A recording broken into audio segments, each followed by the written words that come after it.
Une photo pour se souvenir de quel enfer il est revenu. Ce cliché a été pris 3 heures seulement après le bombardement ce 6 août 1945. À l'époque, Sunao Tsuboi avait 20 ans.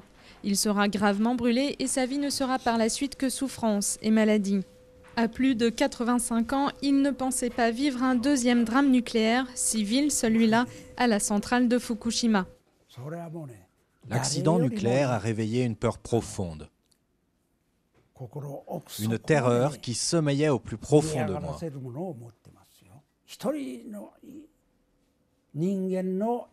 La vie est plus importante que l'économie et que toute autre chose sur Terre. Elle est précieuse.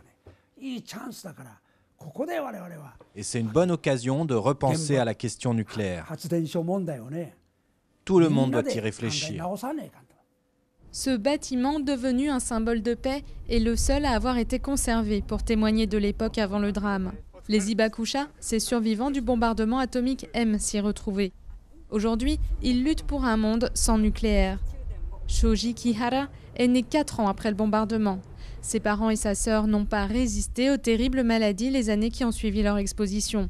Aujourd'hui, il suit de très près les rejets radioactifs qui s'échappent au quotidien de la centrale, à plus de 800 km de là. Les chiffres donnés par les autorités sont des centaines de fois plus élevés que la normale. Le gouvernement dit qu'il n'y a pas d'impact immédiat, mais ça va causer des problèmes, et dès maintenant, c'est certain. Je suis scandalisé de ces mensonges. Bun Hashizume est une autre miraculée. Elle avait 14 ans quand elle a été irradiée. Après une vie à lutter contre la maladie et la mort, l'écrivain consacre désormais tout son temps à témoigner. Elle a quitté Tokyo momentanément pour retrouver les lieux de son enfance, devenu un endroit de recueillement et un symbole de paix pour de nombreux visiteurs. J'ai toujours pensé qu'un accident dans une centrale nucléaire se produirait un jour quelque part. Et ça arrive ici. 66 ans ont passé et je subis encore les conséquences des radiations. Ce n'est pas possible de coexister avec le nucléaire, parce qu'on ne peut pas le contrôler. Cette militante pacifiste a voyagé dans 70 pays pour partager son incroyable vécu.